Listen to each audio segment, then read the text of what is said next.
What is up, everybody? Cassidy and Stirrup here. I am back with another trailer reaction. They just released the official trailer for Clayface a few hours ago while I was at work, and I was like, bet, awesome. As soon as I touched down, I'm here, took a shower, I'm representing, saying Superman, the truth, justice, in the American way, you know what I'm saying? Oh, careful, I'm not MAGA, okay? I'm not nothing. Just like my red, white, and blue, you feel me? Land of the free, home of the But yeah, let's get right to it. Yeah. But we got Clayface official trailer. I'm not gonna lie, this could probably be a sneak hit. This could be a sleeper. You know what I'm saying? It's funny that I was like, could Clayface be the one to get the DCU back on track? Yeah. Personally, for me, again, it's funny because I have such a special type of relationship when it comes to James Gunn's DCU. If you guys didn't know beforehand, when my channel was at its heights in regards to me covering the Superman 2025 movie, and then after I've been covering it for almost a year, a couple months before it came out, the movie came out, and to me, it was a bit mediocre. I didn't really care as much for it. Doesn't mean it was a bad film. It just didn't exert my expectations and didn't meet it at all. Way under my middle expectations of how he would portray the character. To me, I just believe that James Gunn probably isn't the guy to deal and execute Superman in my eyes. I think I love David Cornsweet, Lex Luthor, Rachel. David Cornsweet. What's his name? Nicholas Hoult, Rachel Brosnahan. I love the whole cast. I just feel like it's not them. To me, it's James Gunn. I would rather him just be an executive instead of having to be hands-on with the character that I truly believe that he's not is endowed and is passionate about in terms of Superman. I think he's better served with C to D list superhero characters or villains or whatnot. But in my eyes, again, Superman 2025 was a bit of a disappointment for me personally. And after that, it's like I deleted all my videos. I was just done with the whole shebang of it because I invested so much money and time, even to the point to where a very big YouTuber even donated, a good amount of money. Not, like $20, but I won't really say his name. But if you guys were at that moment and you saw who it was, you know who it was. Everything was up on the rise, but it's just when I saw that movie, I was just like, nah, it's not what I perceived and imagined that James Gunn would do with Superman. But here we are. I already said that when it comes to Man of Tomorrow, that is like my one last straw and step in regards with James Gunn, how he handled the character and what he's gonna do. I'm just hoping that Man of Tomorrow is just way better than Superman 2025. And again, I'm not saying that that Superman 2025, it doesn't suck. I just was hoping for a different type of interpretation in my eyes and how he would deal with the character. But that's neither here nor there. And funny enough, when it came to Supergirl, I had absolutely zero expectations for Supergirl. I'm talking down to the crapper. I thought Supergirl was gonna be a straight travesty, a straight abomination. But lo and behold, when I watched Supergirl, I actually liked it a little bit more than Superman 2025. Crazy, right? And that's what I love about film. Everybody has their own perception, own perspective, own opinions, own standards of the characters that they love. And in regards to that, I was never... See, the thing is, I'm a huge fan. Superman is the greatest superhero of all time to me. So, already my expectations, analyzation, and aversions are through the sky, cloud 9, of what I'm expecting when it comes to Superman. But when it comes to Supergirl, I'm not a fan of her. I'm not a big fan of her at all. I like her, but I'm just not into her like that. So when I got this different interpretation of Supergirl, mirroring basically the Tom King book, Supergirl Woman of Tomorrow, which I read some of the comic, I stopped halfway through because I didn't want to exert my expectations in regards to Supergirl when it came to that. So I stopped the reading. I stopped the comic halfway through. I watched the movie and I was like, man, different take. Grimier take, more hurtful take in regards to depression, loss, grief. For me, I enjoyed it. I was like, dude, this is something different. It had its laugh here and there. Script was all over the place. Script was just not there. But the movie as a whole, seeing Krypton, City of Argus, seeing her going through the loss of her dad, her mom, everyone that she's known and loved, seeing how her mind is tormented between being that hope, that hopeful symbol that her mom wanted her to be before passing, and breaking out of that grief and that stump that she knows that she needs to.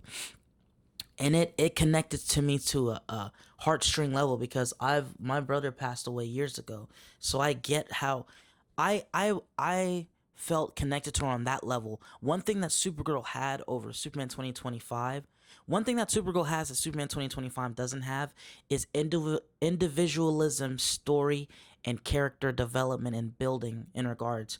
No matter how you thought they built Supergirl's character in the movie, it showed her grief, it showed her development, not perfect development, but development in the way of becoming the hope that she deems to be good enough, or that she's trying to be.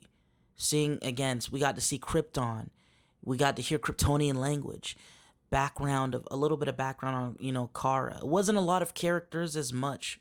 You had Krem, you had Lobo, but it mainly focused on Supergirl, which I think Supergirl has that edge over Superman 2025, to where there was so many characters, to where I was like, dude, I just want to mainly focus on Superman and whatnot. And I understand what James was doing, trying to break open that world. But I'm just such a origin, I'm such a originated guy, to where I want to see the origin, see the character build up. But again, I understand what he was going for, but it just wasn't for my taste. But we're gonna hop into this Clayface trailer, man. At this point, it's like I could see Clayface honestly being the sleeper hit. I could see Clayface becoming the Joker of James Gunn's DCU. You have an original take, an original story on a Batman villain that's never gotten this type of treatment. Very interesting, and I could see how they can utilize his character and the powers, you know what I mean, of his clay, and what he can do. If I'm not mistaken, I think this is a rated R film, so that's another plus on the check mark as well. And also, this one thing that I want this movie to do, sprinkle a little bit of Batman's rogue gallery. I want to see a hint of Solomon Grundy, a hint of Mad Hatter, a hint of Man Bat, a hint of even Scarecrow. Even though I know he's been done by Cillian Murphy, but give another take to Scarecrow, where we're in that fantastical world. So I need to see a connection again. Solomon Grundy, Mad Hatter, Man Bat, Calendar Man, Scarecrow, Professor Pig. Like, you don't have to put them in the forefront, but show me that of their existence. Show me a hint of something that they could connect with the Rogue Gallery within this movie for Clayface. This could be the bridge. Excuse me. This could be the bridge for Batman's Rogue Gallery, while also introducing a small teaser cameo of Batman here. Everything in my being tells me, ever since Supergirl has had that huge flop, I think that I've heard of reshoots happening for Clayface, and I can see, Batman's cape, them showing just Batman's cape, his foot. Show Batman's foot, bro, in this movie. Show his ass crack. Show his ass cheeks. And people are gonna come storming in for this movie. Show us, like, just him in the distance, flying towards Matt Hagen when he's fully transforming to Clayface and he's losing it, and then you end the movie there. It's like, come on, bro. Like, it writes itself. Let the ending I need for this movie is him fully transforming. Even though people are saying, oh, there's rumors that he's not going to fully transform, I call bull. I think they're on the damage control side of town, and I heard about those reshoots for the Clayface movie, or revisiting, re-editing, whatever. I think they went back somewhat to the drawing board, and they probably snuck Batman in here. What better way to introduce Batman without not really showing who it is, but showing the shadow, the physique of him, without us knowing who it is, hearing his voice, while, say, Matt Hagen is fully transformed, he's losing it, and you hear a voice, you hear that batarang, you hear that gadget, and you look, and Matt Hagen's Clayface looks up, and you just see a silhouette of, Batman coming down flying, not really seeing his face, and then the movie just ends, bro. I'm like, come on, bro. That's just I think at this point, the DCU has to throw all its cards on the table, because no matter if you love James Gunn's DCU or hate James Gunn's DCU, that Supergirl movie was a detrimental hit. to not only the revenue when it comes to DCU, but also I would say also the reputation and the precision of James Gunn's leadership, because James Gunn did say he sped up Supergirl due to the script being so good, and the script being one of the weakest things of Supergirl. People are judging him as a leader at this point with everything he says, the way he acts on social media, and just when he hypes things and how he says things and how he handles certain things. Juggling being a CEO and a director while also overseeing all the other DCU projects. Like, dude, he's gonna drive himself insane. There needs to be, the way I see it, Clayface needs to be the Joker of the DCU, and then James Gunn's Man of Tomorrow needs to be like the Avengers, just as good as the first Avengers for the DCU. If he wants to secure his spot in regards to this merger when it comes to Paramount. And even with Paramount, it's like, I think the judge paused the deal between Paramount Pictures and Warner Brothers, so only time will tell. But guys, sorry about that little rant. You guys know I'm passionate about my DCU, bro. For me, it's DCU over Marvel every day of the week. Even though I love Marvel to death, it's just DCU. That you see the Batman, you see Black Panther, you see my Supergirl, popcorn bug. You see Godzilla right there, Godzilla right here. Yeah, I just love all my fantastical superhero stuff, all the MonsterVerse stuff. I'm just a fan of the goods. You feel me? But all I want for the DCU, no matter what, I still love Guardians of the Galaxy, and I really want James Gunn to take in everything that has happened, all the criticism, everything, and he just lays it on the line and probably goes back to the drawing board and really thoroughly think and see how he wants to execute these next projects. Because at this point for the DCU, it's do or die. Because Supergirl, that was a detrimental hit to people's trust and to the DCU's reputation, honestly. So we'll see what happens moving forward. But let's get into this Clayface official trailer. I'm excited, man. I don't care. I'm excited because it gives off Joker vibes, but this could be Joker. This could be a more fantastical version of Joaquin Phoenix's Joker film, and I'm all for it. Again, man, give me connections to other Batman villains, the Rogue Gallery. Sprinkle it. Don't make it obvious, but just sprinkles. Who knows? Another villain might show up. It's just, let's see what happens. I'm excited. This is giving me vibes of Joaquin Phoenix's Joker movie. I'm here for it, and I want nothing more. I want nothing but success for Tom Rhys Harries, or Tom. I think his name is Tom. Tom Rhys Harries. I think I said his name right. This is the lead actor playing Matt Hagen. I love unknown actors and actresses. He can give a performance that can deserve an award. I've never seen anything he's in. I know nothing about his catalog. I think, Tom, bro, show me something, dude. Show me that you are proud to be in this position, that you are blessed that you got this opportunity, and I think he's gonna kill it. He might give the best performance of not only in the current DCU, but probably from other films in general, because I could see this will not only feel like a super villain movie, but this can also be an overall great thriller cinematic film. Just show me that, man. Show me that. Give me Joaquin Phoenix Joker vibes with more fantastical in that world, and we're cooking. And a few connections to the Batman Rogue Gallery. But guys, without further ado, let's hop into this trailer. Yeah. Alright, there he is. His face is disfigured. Show me. I think that's his love interest.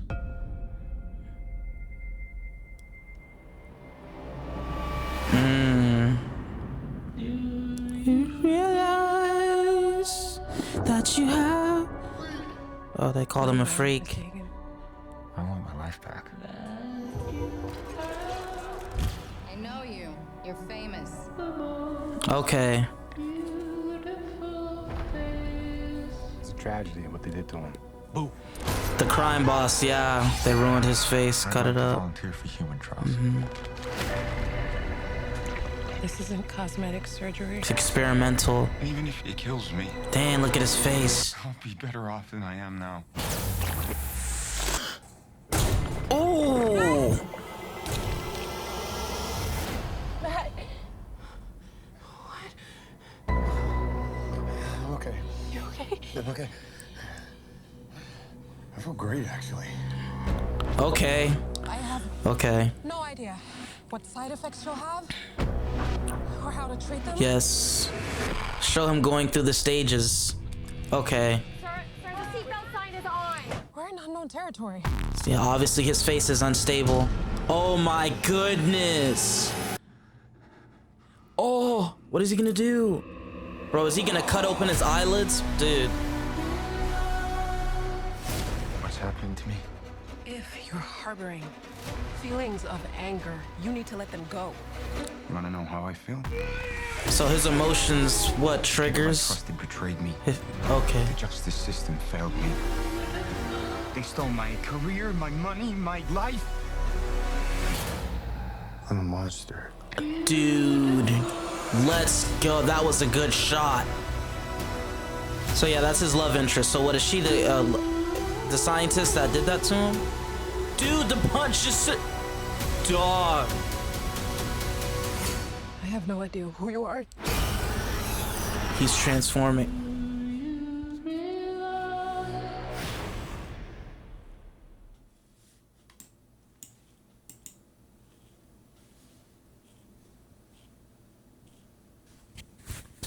That you have the most beautiful face. I'm not gonna lie, man. Again, that was a pretty good trailer, dude. Piqued my interest, whet my palate here.